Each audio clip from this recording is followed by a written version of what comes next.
दोस्तों, जम्मू कश्मीर में इन दिनों एक नया मौजू ज़ेर बहस है और वो मौजू है वंदे मातरम।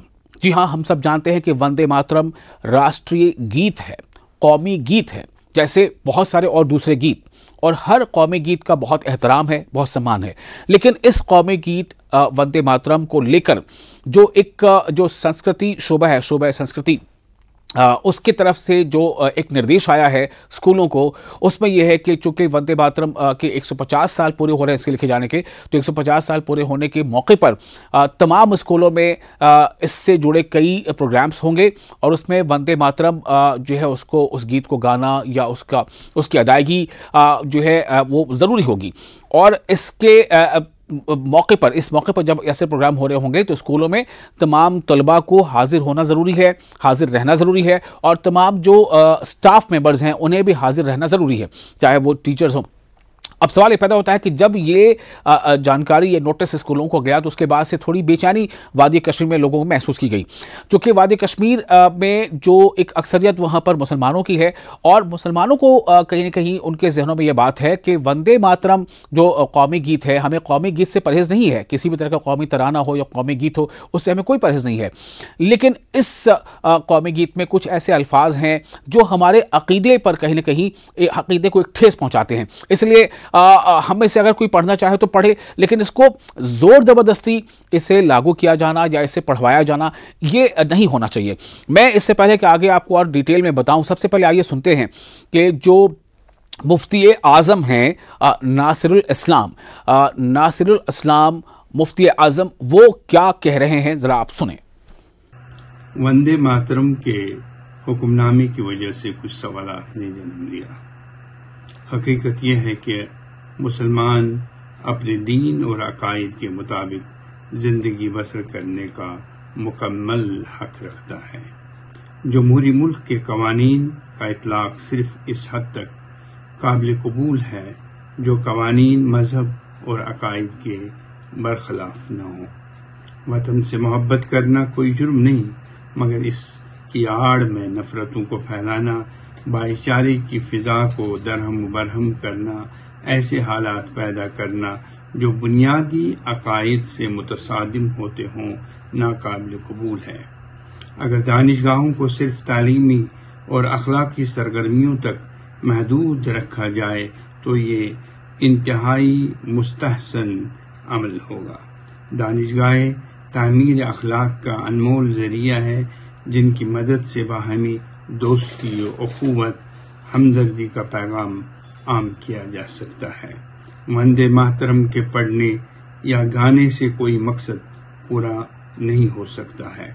मेरी एलजी सरकार और वजीर आला से को इस गैर ज़रूरी हुक्मनामे को वापस लेने का मुतालबा है, ताकि आवाम में किसी तरह का इंतशार पैदा न हो।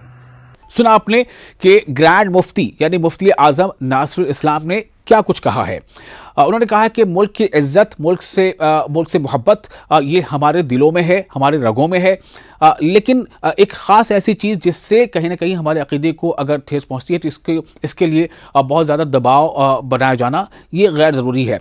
उनका ये कहना है कि हम जो एलजी इंतज़ामिया है, जो सीएम उमर अब्दुल्ला है, उनकी जो इंतज़ामिया है, हम दोनों इंतज़ामिया से, दोनों हुकूमतों से अब जो हमारी अपील है कि इसे फौरी वापस ले लें, कि किसी पर कोई जोर जबरदस्ती ना हो। अब आपको बताते हैं दरअसल ये क्यों इसको लेकर की बात है। जो मुत्तहिदा मजलिस उलमा यानी एक यूनाइटेड फ्रंट है आलिमों की, आलिम यानी इस्लामिक स्कॉलर्स जिन्हें हम आलिम कहते हैं या मुफ्ती कहते हैं, तो मुत्तहिदा मजलिस उलमा जो फ्रंट है उसमें तमाम मकातब फ़िक्र के जो आलिम है उन्होंने आपस में बैठकर इस पर ये राय कायम की है और उस पर ये बात जो है वो उन्होंने तय किया है। और इसको मीर वाइज उमर फारूक ने भी इसके बारे में ट्वीट करके बताया है कि ये दरअसल इसे थोपा जाना सही नहीं है। ये मुल्क सभी कौमों का है, सभी लोगों का है, और सभी को अपने अपने अक़ीदे के हिसाब से अपनी मजहबी आज़ादी पर अमल करने का भी हक़ है। तो ऐसे में किसी एक ख़ास तरह की चीज़ को किसी भी कम्युनिटी पर थोपा जाना सही नहीं है। अब आपको बताते हैं कि दरअसल इस बारे में कैसे इस पर अब सियासी बयानबाजी भी शुरू हो गई है। बीजेपी के जो लीडर हैं विक्रम रंधावा और बीजेपी के जम्मू कश्मीर के जो प्रभारी हैं तरुण चुग, उन्होंने इस पर अपनी राय रखी है। इस जो इसको हम विवाद या तनाज़ा कह रहे हैं, इस पर उन्होंने अपनी बात रखी है। आपको एक एक करके दोनों के बयान हम सुनाते हैं कि क्या कहा है विक्रम रंधावा ने और क्या कहा है तरुण चुग ने। सुनिए। देखिए, बदकिस्मती है हमारे देश में ऐसे जो नासूर अभी भी हैं जो कहीं ना कहीं देश के अंदर वातावरण पुनः खराब करना चाहते हैं। वंदे मातरम केवल मात्र हमारा राष्ट्रीय गीत ही नहीं है, वंदे मातरम भारतीयता का प्रतीक है, राष्ट्रीयता का प्रतीक है। और ये मुझे लगता है कि हर पाठ्यक्रम का हिस्सा होना चाहिए। हर स्कूल की, right from the beginning of the education, her school की प्रेयर का हिस्सा वंदे मातरम, जैसे हमारा राष्ट्रीय गान जनगण मन होता है, वैसे ही शुरुआत में पहले वंदे मातरम होना चाहिए और प्रेयर के एंड में राष्ट्रीय गान जनगण मन होना चाहिए। 150वां साल 7 नवंबर से शुरू हो रहा है और 150वां साल पूरे देश में राष्ट्रगान के बेहतरीन अभ्यास के लिए जो मिनिस्ट्री ऑफ कल्चर अफेयर्स ने शुरू किया है, ये स्वागतीय कदम है। जम्मू कश्मीर को विशेष दर्जा नहीं है। अब ये गलतफहमी के शिकार है, ये भूल चुके हैं कि अब हम 5 अगस्त 2019 के बाद किस फ्रेम ऑफ माइंड के साथ हमें जीना है। जीना सीख ले, नहीं तो सिखाना केंद्र सरकार को भलीभांति आता है। राष्ट्रगीत है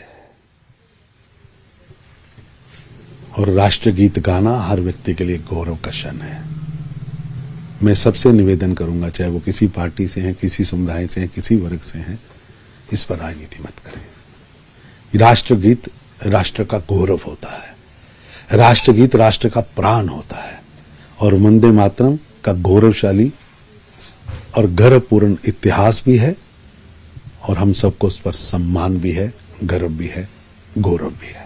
तो आपने सुना, ये बीजेपी का कहना है। दरअसल बीजेपी ये कहती है कि ये एक राष्ट्र गीत है और इससे जो हुब्बुल वतनी है, यानी वतन से मोहब्बत, देशभक्ति, देश से मोहब्बत, तो इसमें जो है क्या किसी को परेशानी हो सकती है और कोई क्यों इसके खिलाफ आवाज उठा रहा है। ये कहीं ना कहीं एक भ्रम पैदा करने की कोशिश है, यानी लोगों को गुमराह करने की कोशिश है और इससे जो है देश की भावना जो है वो आहत होती है, जैसा उनका कहना है। अब हम जानने कि अब हम आपको ये बताते हैं कि दरअसल इसमें जो मुत्तहिदा मजलिस उलमा है वो क्या कहना चाहती है। दरअसल इसमें जो बातें बता रहे हैं वो, जिनमें कई हमने एक्सपर्ट से भी बात की थी, उनका ये कहना था कि वंदे मातरम में जो लफ्ज़ का इस्तेमाल है, वंदे मातरम, उस पे माने कहीं ना कहीं ये होते हैं कि ए माँ, यानी कि ए भूमि, ए ज़मीन, ए माँ, जिसे हम धरती माँ भी कहते हैं अलग अलग ज़बान में। तो ए माँ, हम तेरी वंदना करते हैं। वंदना करते हैं का माने यहाँ पर ये बता रहे हैं कि इसके माने ये हैं कि हम तेरी पूजा करते हैं या हम तेरी इबादत करते हैं। तो अगर हम ये कहते हैं कि ए माँ हम तेरी इबादत करते हैं, तो ये इस्लामिक बेसिक प्रिंसिपल जो है उसके ये खिलाफ हो जाता है। चूँकि इस्लाम की बेसिक्स या बुनियादी प्रिंसिपल ही ये है कि ला इलाहा, यानी कि हम सिवा अल्लाह के किसी को माबूद नहीं मानते, हम सिवा अल्लाह किसी की इबादत नहीं कर सकते, ऐसा उलमा का कहना है। इस पर जो दूसरे मकतब फ़िक्र के लोग हैं या फिर दूसरे जो सियासी बयानबाजी है, उनका ये कहना है कि इसे धर्म के खांचे में रखकर ना देखा जाए, इसे सिर्फ और सिर्फ देश से प्रेम के खांचे में इसको रखा जाए। देश प्रेम की इसमें भावना है, देशभक्ति की भावना है और उस भावना से इसको देखने की ज़रूरत है और इसको जो है उसी भावना से देखने के बाद उसे पढ़ने या सुनने या इसको गीत के तौर पर अपनाने की ज़रूरत है।